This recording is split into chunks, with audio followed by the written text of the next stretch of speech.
안녕하십니까.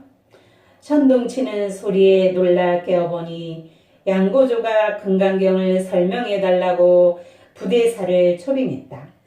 약속된 날이 되어 선사가 당도했다. 부대사는 단상에 올라가더니 앞에 놓인 책상을 꽝 내리쳤다. 그리고는 법상에서 내려와 아무 말 없이 떠났다. 얼마 동안 황제는 꼼짝도 않고 앉아 있었다. 옆에서 모든 것을 지켜보고 있던 지공이 물었다. 여쭙기 황송하지만 그를 이해하셨는지요? 황제는 슬프게 머리를 저었다. 지공이 말했다. 저런 부대사가 그토록 자상하게 일러 주었건만 진리는 존재한다. 진리는 다만 존재할 뿐 진리에 대해 말할 수 있는 것은 아무것도 없다. 진리에 대해 말해줄 수 있는 것이 있다 해도 그것은 모두 거짓이 될 것이다. 진리에 대해서는 설명이 필요 없다. 설명이 필요 없이 단도직입적으로 진리는 존재한다. 진리는 그대를 사방에서 둘러싸고 있다. 진리는 그대의 안에도 밖에도 있다. 진리에 대해 어떤 결론을 끌어낼 필요가 없다. 진리는 이미 결론지었다. 그대는 진리 안에 있다. 진리가 없다면 그대는 존재할 수가 없다. 진리를 잃어버릴 방법은 없다. 진리로부터 벗어날 수 있는 길은 없다. 그러나 그대는 진리 안에 있음에도 불구하고 깊은 잠에 빠져서 진리를 인식하지 못한다. 진리를 아는 사람들은 철학이 도움이 안 된다고 하는 것을 잘 알고 있다. 진리에 대해 알려고 더 많이 노력하면 할수록 그대는 더 깊은 잠에 빠지게 된다. 진리를 알려는 노력 자체가 그대를 엉뚱한 길로 인도한다. 진리는 느껴질 수 있지만 알려질 수는 없다. 이 말은 진리가 그대 앞에 현존하고 그대가 진리 앞에 현존할 수 있다는 말이다. 진리와 그대가 서로 만나고 하나가 될 가능성은 있다. 그러나 진리에 대해 알 수 있는 방법은 없다. 진리는 객관화될 수 없다. 그대는 진리를 저만치 떨어진 곳에 놓고 볼 수 없다. 진리를 손안에 잡고 볼 수도 없다. 그대는 제3자 입장에서 진리를 관찰할 수 없다. 오로지 진리의 내부에서 진리와 하나가 됨에 의해서만 그것을 느낄 수 있을 뿐이다. 느낌이 유일한 알미다. 그러므로 진리를 아는 자들은 이렇게 말한다. 사랑이 곧 길이라고. 지식은 일종의 무지이다. 그대는 진리를 무시한다. 그것이 무지의 의미다. 진리는 이미 여기에 있다. 무지란 이미 존재하는 진리를 무시하는 것이다. 그러므로 많은 지식을 가질수록 더 무지해진다. 왜냐하면 안다고 생각할수록 이미 존재하는 것을 더 무시하게 되기 때문이다. 그는 이론과 도그마, 교리, 경전에 눈이 멀어 더 이상 실체를 볼 수 없다.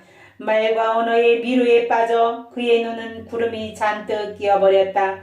그는 이미 존재하는 것을 있는 그대로 볼 수 없다. 생각의 구름에 휩쓸릴수록 더 마음에 사로잡힐수록 그대는 그만큼 더 진리를 무시하게 될 것이다. 지식은 필요 없다. 오로지 순진무궁한 가슴만이 어린아이처럼 순진무구하고 예민하게 열려있는 가슴이 필요할 뿐이다. 알려고 노력하지 말라. 알려는 노력은 일종의 폭력이다.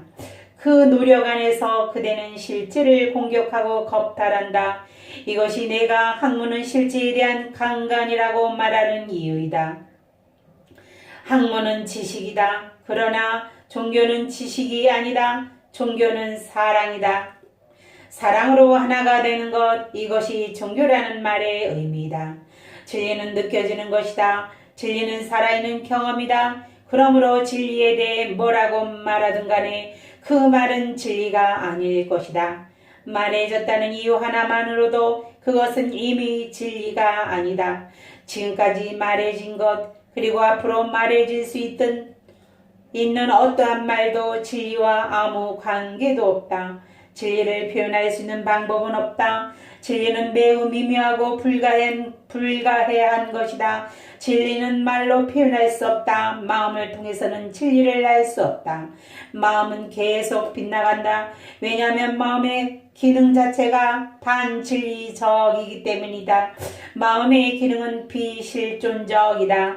마음은 실존하지 않는 것에 대해 작용한다. 마음은 과거나 미래로 줄다름친다. 그러나 과거는 이미 존재하지 않는 것이며 미래 역시 아직 존재하지 않는 것이다. 마음은 오로지 과거의 미래에 대해 작용할 뿐이다. 현재에는 마음이 존재하지 않는다. 만일 지금 여기에 있을 수 있다면 돌연 그대는 마음으로부터 미끄러져 나온다. 여기에서 어떻게 생각할 수 있겠는가? 생각은 그대를 지금 여기에서 멀리 끌어낼 것이다. 단 하나의 생각만 있어도 그대는 지금 여기에서 수천 마일이나 벗어난다. 지금 여기에 존재할 때 생각은 존재할 수 없다. 생각이 떠오를 공간이 없다. 마음은 실제하지 않는 것에 대해 작용한다. 마음은 허구와 상상 속에서 작용한다. 마음은 꿈이다. 마음에 의해서는 진리를 알 수 없다. 내가 진리는 결코 알려지지 않는다고 말하는 것은 그런 의미에서이다. 진리는 가슴에 의해 느껴지는 것이다. 머리에 의해서가 아니라 유기적인 단일체로서 그대의 전체성에 의해 느껴지는 것이다. 진리를 알 때는 그대의 머리와 가슴뼈, 혈관, 내장, 발가락까지도 진리를 안다. 그대의 숨결도 진리를 안다. 즉 그대의 몸, 온몸, 그대의 존재 자체가 진리를 아는 것이다. 진리는 그렇게 존재 전체에 의해 알려지는 것이다. 그것이 내가 진리는 느껴지는 것이라고 말하는 의미다. 진리는 직접적인 경험이다. 한 승려가 조주에게 물었다. 부처란 무엇입니까? 조주가 대답했다. 법당 안에 있는 것이지. 승려가 말했다. 법당 안에 있는 것은 나무로 만들어진 불상이 아닙니까? 그렇지. 승려가 다시 물었다. 그렇다면 부처란 무엇입니까? 조주가 대답했다. 법당 안에 있는 것이지. 조주의 말은 무엇을 의미하는 것일까? 그는 이렇게 말하고 있는 것이다. 그대의 질문은 터무니없다. 그래서 나도 터무니없는 방식으로 대답하는 것이다. 그대의 질문은 어리석다. 그리고 어리석은 질문에 대해 지성적인 대답이란 있을 수 없다. 조주는 이 승려의 질문 자체가 넌센스라는 것을 보여주고 있다. 붓다란 무엇입니까? 하는 질문 자체가 넌센스인 것이다. 붓다에 대해서는 아무것도 말할 게 없다. 그것은 하나의 각성이며 경험이다. 붓다는 그대의 내면에서 일어나는 경험인 것이다. 경전을 통해서 붓다를 알 수 없다. 붓다를 아는 자에게 물어볼 수 없다. 유일한 방법은 그대가 직접 경험하는 것이다. 그대는 그 경험이 일어나도록 허용해야 한다. 불교의 언어적인 용법에 있어서 붓다라는 말은 진리와 동격으로 취급된다. 그들은 진리에 대해 거의 말하지 않는다. 그러나 그들은 붓다에 대해 많은 것을 말한다. 이것은 매우 의미심장하다. 붓다가 되면 붓다라는 말은 그대가 깨달았다는 의미다. 진리는 저절로 드러난다. 그러니 진리에 대해 말할 이유가 어디 있겠는가? 물어야 할 것은 깨달음에 대한 것이다. 깨달음이 무엇인가에 대해 물어라. 깨달으면 진리가 거기에 있다. 깨닫지 못하면 진리는 없다. 그러므로 가장 기본적이고 실제적인 질문은 깨달음에 대한 것이다. 그러나 그 질문 또한 대답될 수 없다. 그대는 직접 깨달아야 한다. 그 외에 다른 방법은 없다. 제자가 선생에게 물었다. 만약 어떤 사람이 스승이 깨달음의 요체가 무엇이냐고 제게 묻는다면 어떻게 대답해야 합니까? 선사가 말했다. 그에게 이렇게 말하게. 이것이 그것이다. 이것이 그것이다. 무슨 대답이 그런가? 그는 바로 눈앞에 실체를 지시한다. 이것. 인도의 가장 뛰어난 철학서인 베단타에서는 그것이 너이다 라고 말한다. 그러나 선사들은 이것에 대해 말한다. 확실히 선사들의 이해는 배단타보다 더 심오하다. 왜냐하면 저것은 말하는 순간 다시 먼 미래로 가버리기 때문이다. 이것은 현재이다. 이것이 저것이다. 이쪽 기술이 저쪽 기술이다. 이 삶이 유대한 삶이며 이 순간이 영원이다. 이 순간을 살 수 있다면, 이 순간 여기에 존재할 수 있다면 그들에겐 모든 것이 그 자체로 족하다. 그땐 고뇌할 필요도 질문할 필요도 없다. 질문하기도 전에 이미 대답이 전해진다. 대답은 항상 여기에 있다. 다만 우리가 깨닫지 못했을 뿐이다. 그러므로 선의 모든 노력은 그대에게 그 사실을 깨닫게 하려는 것이다. 인간은 깊이 잠들어 있다. 인간은 비몽사몽 공간에 살아간다. 인간은 활동하고 일하고 태어나고 살고 죽지만 거의 몽유병 환자 같다. 인간의 마음은 매우 무디다. 마음에서 지성이라고는 찾아볼 수가 없다. 지성적인 마음이란 존재하지 않는다. 나는 지성적인 사람들이 존재하지 않는다는 게 말하는 게 아니다. 지성적인 사람들은 있지만 지성적인 마음이란 없다. 지성이란 마음이 떨어져 나갈 때는 생기는 것이다. 마음은 결코 독창적이지도 혁명적이지도 않다. 마음은 항상 전통을 답습한다. 마음은 항상 반복적으로 기계적이다. 마음은 로봇처럼 움직인다. 마음은 똑같은 것을 계속해서 되풀이한다. 그것은 마치 컴퓨터와 같다. 그대가 무슨 음식을 주던 간에 마음은 계속해서 그것을 되새김질한다. 그대의 마음과 그 기능을 관찰해 본 적이 있는가? 마음이 새로운 일이란 일어나지 않는다. 마음에 관한 한 새로운 일은 결코 일어날 수 없다. 그 때문에 그대는 주변에서 일어나고 있는 모든 일들을 인식하지 못한다. 그대는 그 새로운 일들을 계속 무시한다. 그대는 마음이라는 어리석은 도구에 너무 집착하고 있다. 마음을 사용하려는 것은 좋은 일이다. 마음은 기억의 저장 창고로서는 훌륭한 도구이다. 그러나 실제를 볼 수 있는 도구는 아니다. 마음에는 눈이 없기 때문이다. 마음은 박쥐처럼 눈이 멀었다. 마음은 결코 지성적일 수가 없다. 오로지 무심만이 지성적이다. 무심만이 독창적이고 혁명적이다. 마음은 그대를 일종의 마비 상태로 빠뜨린다. 과거의 기억과 미래의 투영이라는 무거운 짐에 들려서 그대는 겨우 목숨을 연명해 간다. 그대는 최소한도로 살아간다. 그대는 최대한으로 살지 못한다. 그대의 삶은 불꽃은 꺼질 듯 말 듯 가물거린다. 그러니 과거에 긁어모았던 사념과 먼지를 털어내면 불꽃은 다시 힘차게 타오르기 시작한다. 그대의 삶 전체가 하나의 불꽃이 된다. 그 불꽃은 연기도 없이 순수하게 타오른다. 이것이 깨달음이다. 생각이 개입되지 않는 순수한 의식, 이것이 깨달음이다. 사념에 빠지지 말고 주의를 기울여라. 생각이 모여들 때마다 즉시 그것을 분산시켜라. 사념으로부터 빠져나오라. 나무를 볼 때 그대와 나무 사이의 생각이라는 장막을 치지 말라. 마음의 제잘거림 없이 새들의 지저귀는 소리를 들으라. 태양이 떠오르는 것을 보면서 그대의 내면에서도 의식의 태양이 떠오르는 것을 느끼라. 그러나 그에 대해 생각하지는 말라. 주장하거나 설명하지 말라. 그에 대해 말하지 말라. 그저 존재하라. 그러면 서서히 깨달음의 그림자가 느껴지기 시작할 것이다. 돌연 깨달음의 세계를 힐끗 보게 될 것이다. 부패하고 곰팡이 냄새 나는 그대의 방 안에 상쾌한 한 줄기 바람이 불어오듯이 그대의 영혼이 어두운 밤에 한 줄기 빛이 비치듯이 그렇게 깨달음의 세계가 다가올 것이다. 돌연 다시 생명을 얻은 듯한 느낌이 들 것이다. 그대는 나자로에 대한 이야기를 들은 바가 있을 것이다. 나자로가 죽었다. 예수는 나자로를 매우 사랑했었다. 나자로의 너희가 예수에게 나자로의 죽음을 알렸다. 예수가 그 소식을 접한 것은 나자로의 죽은 지 사흘이나 지난 후였다. 예수는 나자로가 있는 곳으로 달려갔다. 사람들은 눈물로 흘리며 슬프게 울고 있었다. 예수가 말했다. 울지 마라. 내가 그를 살려내겠다. 아무도 예수의 말을 믿지 않았다. 나자로는 죽었다. 나자로의 너희가 말했다. 그는 다시 살아날 수 없습니다. 그의 시신은 이미 부패했습니다. 그러나 예수는 시신이 보관되어 있는 무덤으로 가서 돌문을 옆으로 밀었다. 그리고 어두운 동굴에 대고 예수는 소리쳤다. 나자로야, 어서 나오라. 그러자 나자로가 살아서 걸어 나왔다.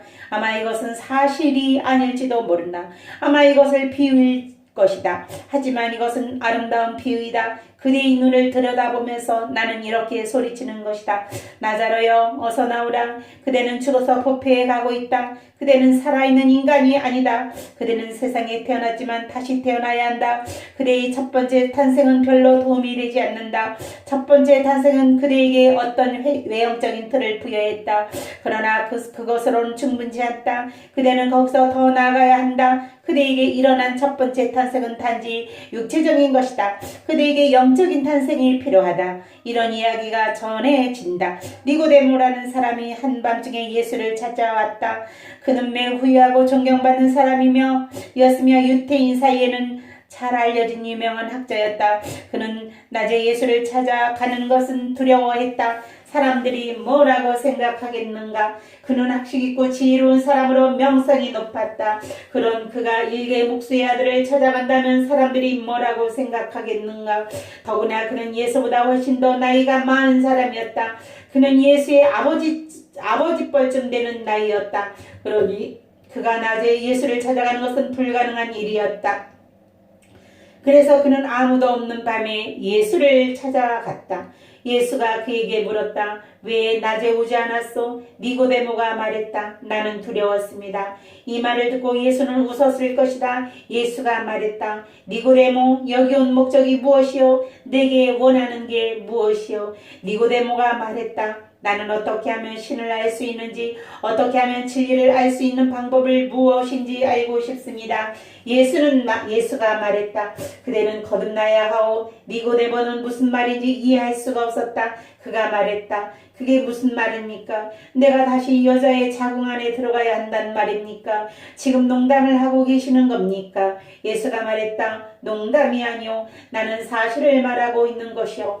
그대는 다시 태어나야 하오. 그대는 지나치게 겁이 많소. 이것은 삶이라 할 수 없어. 그대에게 용기가 없어. 그대는 다시 태어나야 하오. 그대는 새로운 사람이 되어야 하오. 오로지 새로운 사람이 진리를 깨달을 수 있어. 그런데 그대는 나를 만나는 것조차도 사람들을 피해 밤에 와야만 했어. 그렇게 겁이 많으니 어떻게 진리를 알 수 있겠어? 어떻게 신과 대면할 수 있단 말이오? 신을 만나기 위해서는 완전히 벌거벗어야 하오. 그대에게 쏟아지는 존경과 학문적인 명성을 모두 포기해야 할 것이오. 그대는 에고를 포기해야 하오. 이것이 거듭남의 의미요. 첫 번째 탄생은 육체적인 탄생이다. 거기에 만족하지 말라. 그것으로는 충분하지 않다. 두 번째 탄생이 있어야 한다. 첫 번째 탄생은 엄마와 아버지를 통해 이루어졌다. 두 번째 탄생은 마음에서 벗어나는 것이다. 그대는 마음으로부터 탈출해야 한다. 그것은 그대의 거듭남이 될 것이다. 난생 처음으로 나무는 지금까지보다 더 푸르러질 것이며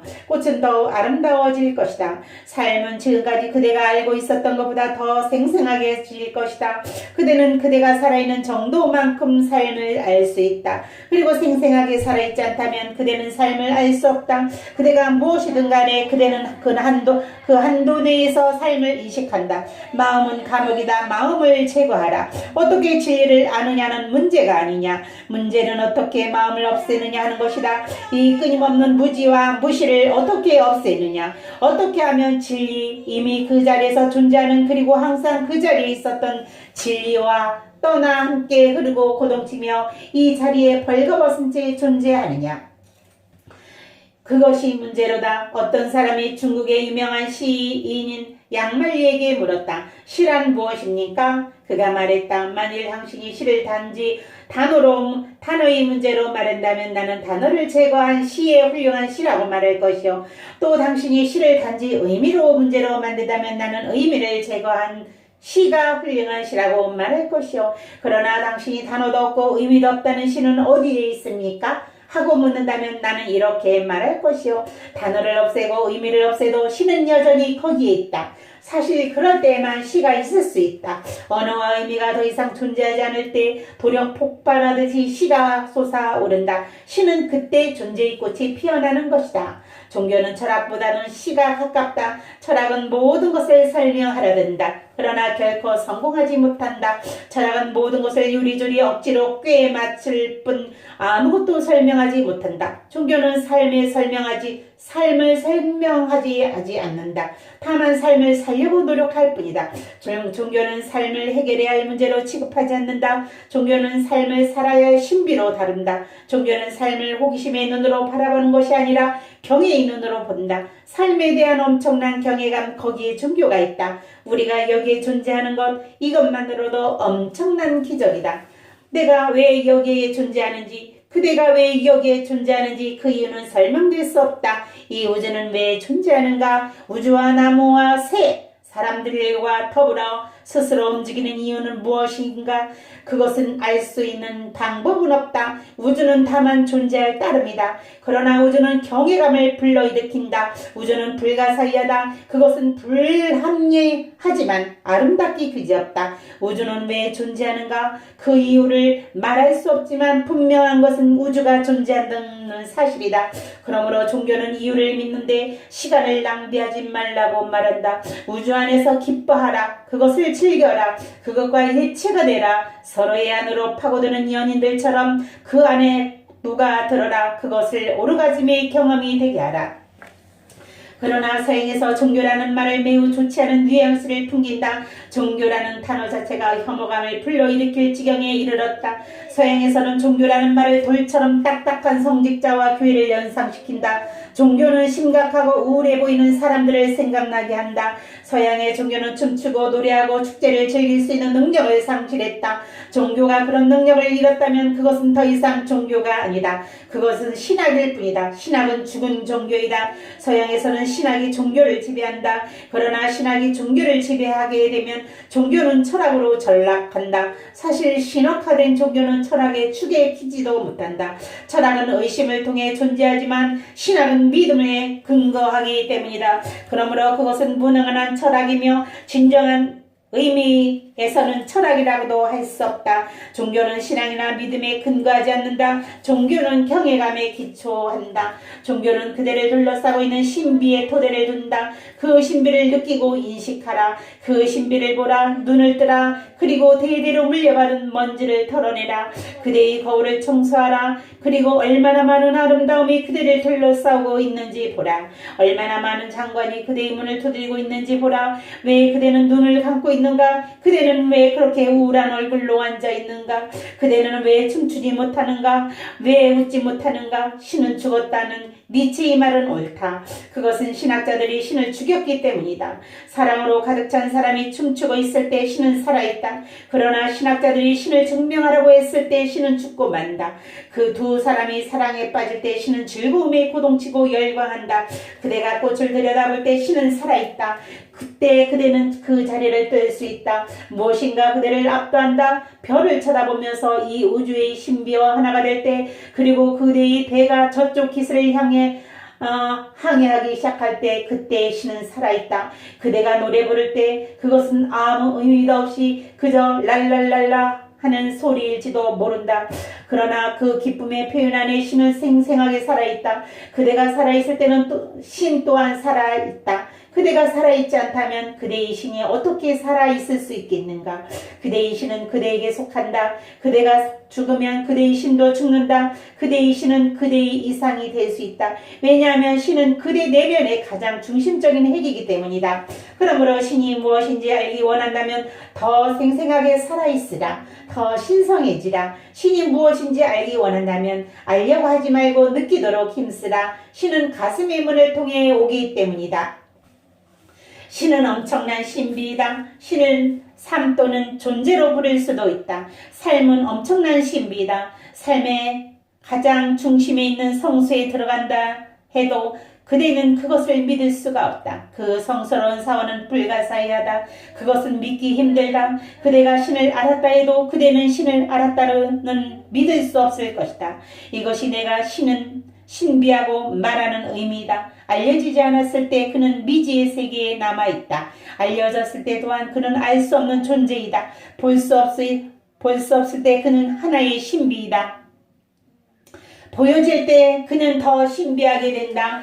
그 신비는 해결해야 할 문제가 아니다. 신비는 그대보다 훨씬 더 크다. 그대는 그 안에 용해될 수는 있지만 그 신비는 해결할 수 없다.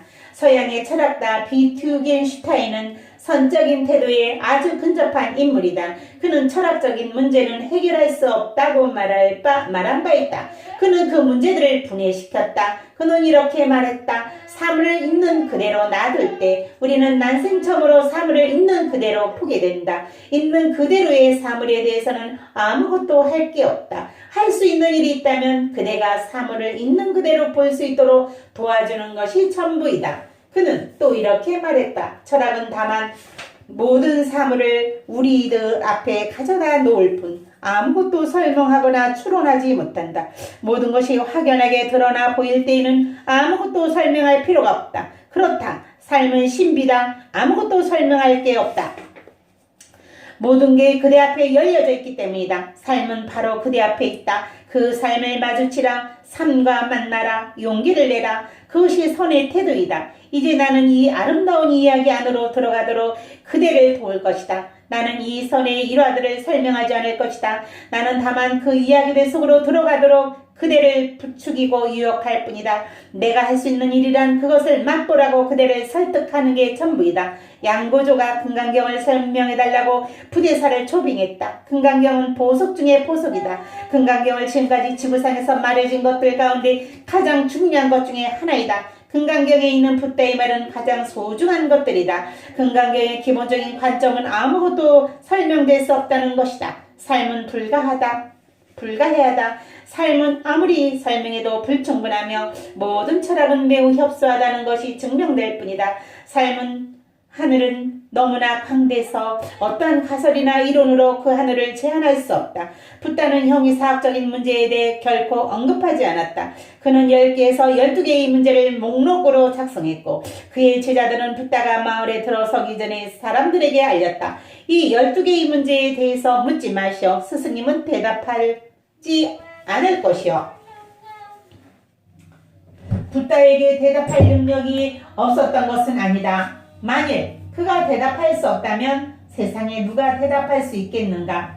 그 문제들은 대답할 수 없는 것이다. 그것은 그냥 내버려두는 게 낫다. 어느 누구도 붓다에게 신에 대해 물을 수 없다. 붓다는 신이 존재한다고도 존재하지 않는다고도 말하지 않았다. 그는 양쪽 다 옳은 대답이 아니라고 말했다. 신이 존재한다고 말하는 것은 신이 존재하지 않는다고 말하는 것과 마찬가지로 부당한 말이다. 신은 긍정과 부정을 초월한다. 신은 존재한다고 말할 수도 없고 존재하지 않는다고 말할 수 없다. 신은 둘 다 넘어선다. 신은 이분법을 초월한다. 있다 없다는 이중성을 만들어낸다. 존재는 하나이다. 유기적으로 하나이다. 존재는 부정과 긍정 양자를 다 포함한다. 형이 사학적인 질문들에 대해 붓다는 묻지 말라고 말했다. 양고조 또한 하나의 붓다인 부대사에게 자신의 궁전으로 가서 금강경을 설명해달라고 청했다.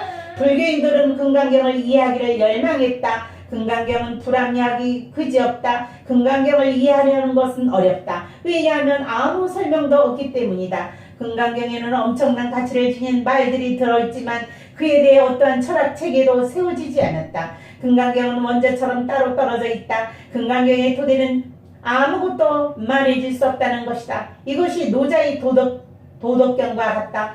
도가도 비상도라. 말해진 진리는 더 이상 진리가 아니다. 말해진 진리는 비진리가 된다. 진리를 말하면 그것은 거짓이 된다.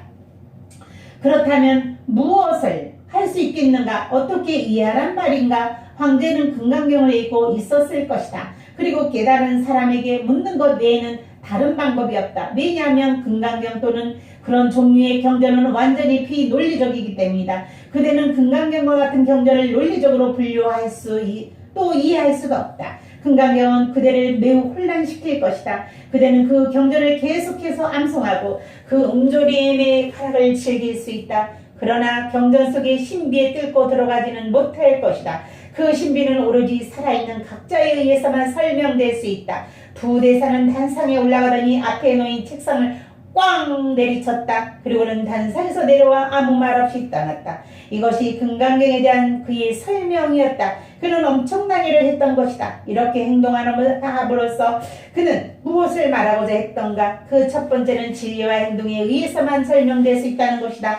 언어로서는 충분치 않다. 만일 황제가 선사의 걷는 모습을 잘 관찰했다면 거기에 금강경에 대한 설명이 있었을 것이다. 선사는 아름답고 우아하며 품위 있게 걸었다. 그의 걸음걸이에 금강경에 대한 추석이 있었다. 그는 붓다처럼 걸었을 것이다. 그 자신이 깨달음을 얻는 붓다였다. 그는 붓다처럼 깨달음의 빛을 방사하고 있었다. 그는 궁전 안에 새로운 우주를 갖고 왔을 것이다. 그것은 생동감이 넘치는 우주였다. 그의 문은 열려 있었다. 황제에게는 눈이 있었다면 그는 붓다가 왔음을 보았을 것이다. 그는 지구 위에 걷고 있는 붓다였다. 다만 모습과 이름이 달랐을 뿐이다. 부대사는 단상에 올라가더니 앞에 놓인 책상에 쾅 내리쳤다. 그는 왜 단상을 내리쳤을까? 그는 황제가 깊이 잠들어 있는 모습을 보았다. 황제의 의식은 꾸벅꾸벅 졸고 있었다. 그래서 그는 황제를 깨우기에 충격을 주었던 것이다. 그리고 밑으로 내려와 그의 행동은 멋있다. 그 외에 그가 무엇을 할 수 있었겠는가? 누가 잠들어 있다면 그에게 소리치고 문을 두드려 깨우는 것이 할 수 있는 일부의 전부이다. 부대사는 단상에 올라가더니 앞에 놓인 책상을 꽝 내리쳤다. 그 외에 무엇을 할 수 있겠는가? 그 다음에 그는 의젓하게 내려왔다. 그리고는 아무 말 없이 떠났다. 만일 그 금강경에 대해 입을 열었다면 그는 자신이 금강경을 이해하지 못했음을 스스로 폭량격이 되었을 것이다. 금강경에 대해 말하는 것은 불가능하다. 금강경은 진리 자체이다. 그러므로 금강경에 대하여 입을 연다면 그것은 진리에 대한 모독이 될 것이다. 그것은 신성모독이다. 금강경에 대한 주석이란 침묵뿐이다. 황제에게 침묵을 들을 수 있는 귀가 있었다면 그는 금강경을 이해했을 것이다. 그리고는 아무 말 없이 떠났다. 그가 그렇게 갑자기 떠나버린 이유는 무엇인가? 왜냐하면 그 이상의 다른 방법이 없었기 때문이다. 준비가 되어 있지 않는 사람에게 진리를 강요할 수는 없는 것이다. 그는 할 수 있는 일은 다 했다. 이젠 더 이상 꾸물거리고 있을 필요가 없었다. 그렇게 갑자기 선사가 떠나버리자 황제는 또 한 번 충격을 받았다. 선사는 황제를 뿌리까지 뒤흔들었을 것이다. 그는 태풍처럼 불어와서 황제의 나무를 뿌리채 뽑아버렸다. 황제는 선사가 그처럼 무례하게 행동하리라고는 상상하지 못했다. 선사의 행동은 무한한 자비심에서 나온 것이다. 그러나 황제 눈에는 거칠고 무례한 행동으로 보였을 것이다. 일본 같은 나라에서는 사람들이 예절에 사로잡혀 있다. 그들의 얼굴은 모두 가짜이다. 모든 사람들이 가면을 쓰고 다닌다. 일본 사람들은 세상에서 가장 거짓된 얼굴이 소유자이다. 그들은 항상 웃음 띤 얼굴로 치장한다. 황제는 매우 충격받았을 것이다. 그는 그 눈앞에서 벌어진 일을 믿을 수 없었다. 그리고 선사는 벼랑간에 떠나가 버렸다. 황제는 약속된 날을 오랫동안 기다려왔을 것이다. 그는 선사가 무엇을 말해주기를 오랫동안 기다려왔다. 그는 선사가 자신을 깨우쳐주고 도움을 주기를 기다려왔다. 드디어 기다리던 선사가 왔다. 그런데 선사는 단상에 올라가 한마디 말도 남기지 않고 떠나버렸다. 얼마 동안 황제는 꼼짝도 않고 앉아 있었다. 황제는 이해할 수가 없었다. 선사는 엉뚱한 행동으로 황제를 놀라게 했다. 그러나 황제가 조금만 깨어 있었다면 그 순간 새로운 차원이 열렸을 것이다. 선사는 그 새로운 차원으로 황제를 추청하고 기다렸다. 그러나 황제는 완전히 잠들어 있었다. 선사가 소리를 질렀다 해도 도움이 되지 않았을 것이다. 설령 나자로야 어서 나오라 하고 부른다 해도 황제는 그 소리를 듣지 못했을 것이다. 선사는 떠났다. 황제는 충격을 받았다. 잠시 동안 그는 멍하니 앉아 있었다. 옆에서 모든 것을 지켜보고 있던 지공이 물었다. 여쭙기 황송하지만 그를 이해하셨는지요? 보통 사람에게도 이런 질문을 하는 것은 위험한 일이다. 그런데 하물며 황제에게 폐하 이해하셨는지요? 하고 묻는 것이 이 사람의 지공은 대단한 이해력을 가진 사람이다. 그는 선사의 행동이 암시하는 바를 이해했다. 그는 선사의 걸음걸이에서 우아함을 보았다. 그는 침묵 안에서 빛나는 깨달음의 광채를 보았다. 그는 선사의 눈이 자비심으로 가득 차 있음을 보았다. 그는 산들바람처럼 조용하고 신선하고 다가온 아름다움을 느꼈다. 그는 그것을 느끼지 못하고 있는 황제가 안쓰러웠다. 여쭙기 황송하지만 그를 이해하셨는지요. 황제는 슬프게 머리를 저었다. 황제는 이해할 수가 없었다. 그는 슬펐다. 그리고 이 신하가 황제를 더 슬프게 만들었다. 이제 황제는 자신의 눈앞에서 무슨 일이 일어났었는지를 안다. 그는 충분히 활용할 수 있었을 기회가 지나갔다는 것을 안다. 이제 그는 그 기회를 놓쳤음을 안다. 황제는 슬프게 머리를 저었다. 역시 역사 일에 수많은 사람들이 그런 식으로 행동하고 있다. 붓다, 예수, 짜라, 두수트라, 크리시나 같은 인물들이 세상에 오는 것은 아주 드문 일이다. 또한 그들을 이해하는 사람도 극소수다. 황제는 궁중의 상징이다. 황제는 다수의 대중을 의미한다. 붓다가 와서 이 세상을 거닌다. 그는 이 세상에 다른 세상을 가져온다. 그는 말로 할 수 없는 아름다움을 가져온다. 그러나 그대는 그것을 보지도 느끼지도 못한다. 예수는 제자들에게 말했다. 귀 있는 자는 들으라. 눈 있는 자는 보라. 진리가 그들 앞에 서 있다. 신이 그 자리에 서 있었다. 신은 수없이 지구에 왔다. 신은 지구에 관심이 많다. 수많은 형상들 안에서 신은 그대를 찾고 있다. 그대가 신의 관심이 밖이라고는 생각하지 마라. 그대만이 신을 찾고 있는 게 아니다. 신 또한 그대를 찾고 있다. 여러 형상들 안에서 여러 가지 방법으로 그대를 부르고 있다. 때로는 피리를 부는 크리슈나의 모습으로, 때로는 침묵하는 붓다의 모습으로, 때로는 삶의 혁명을 부르짖는 예수의 모습으로, 그렇게 수많은 방법으로 신은 그대를 향해 팔을 뻗고 있다. 가끔씩 그대의 손이 신의 손에 닿기도 한다. 그러나 그대는 그것을 이해하지 못한다. 때로는 희미한 빛의 천율이 뼛속 깊이 관통하지만 그대는 그것을 이해하지 못한다. 오히려 그대는 그것을 설명하려 든다. 몇 년 전 한 여성이 나를 찾아왔다. 그녀는 내 발을 잡고 앞에 엎드려 있었다. 그녀는 눈물을 흘리고 울고 있었다. 그것은 아름다운 순간이었다. 그녀는 나를 느낄 수 있었다. 그러나 곧 그녀는 두려웠다. 나는 그것을 알 수 있었다. 그녀는 갑자기 내 발을 놓더니 뒤로 물러나 앉았다. 내가 물었다. 무슨 일인가? 그대의 내면에 무슨 일인가 일어나고 있다. 왜 뒤로 물러나는가? 그녀가 말했다. 나는 대학 교수이며 심리학을 가르치고 있습니다. 이것은 일종의 희귀이며 퇴행 현상입니다. 나는 어린 시절 퇴행했음이 틀림없음입니다. 당신은 내게 아버지의 형상처럼 작용했습니다. 이런 현상은 별게 아닙니다. 물론 무슨 일인가 일어나기는 했습니다. 하지만 이것은 어린 시절을 향한 과거 퇴행적 기억 해상일 뿐입니다. 이건 일종의 체면술입니다. 당신은 시선을 통해 나를 사로잡았던 것입니다. 그렇게 그녀는 이리저리 짜맞춰서 설명을 늘어놓았다. 무엇인가 큰 변화가 일어나 찰나였다. 한순간만 더 지났으면 그녀는 완전히 다른 사람이 될 수도 있었다. 조금만 더 있었다면 그녀는 돌아올 수 없는 다리를 건넜을 것이다. 그러나 그 일이 일어나기 직전에 그녀는 두려워져서 뒤로 물러났다. 물론 그녀는 지성적이고 고등교육을 받은 사람으로 뛰어난 합리화의 능력을 갖고 있었다. 그녀는 즉시 상황을 합리화시켰다. 이것은 일종의 체면술이거나 어린 시절로 퇴행일 것입니다. 당신은 내게 죽은 아버지의 모습을 떠오르게 만들었던 것입니다.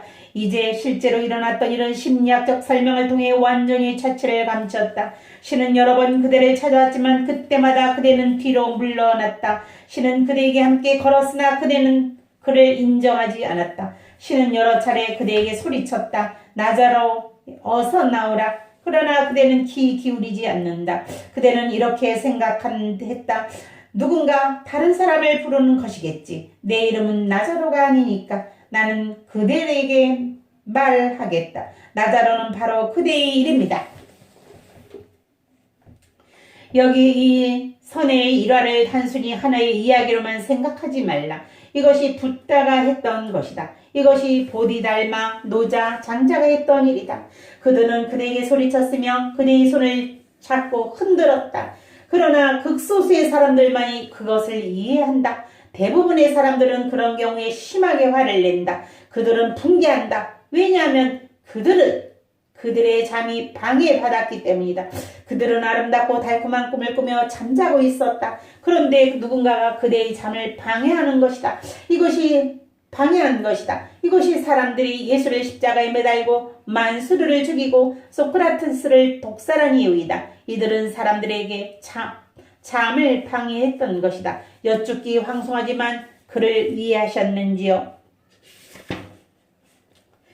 이것은 매우 의미심장한 질문이다. 사람들은 계속해서 자신이 이해했다고 믿는다. 그러나 이런 믿음이 그들의 무지를 지켜주는 것이다.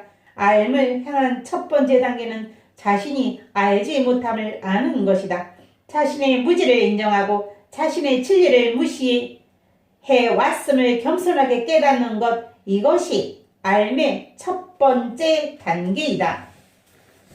감사합니다. 사랑합니다.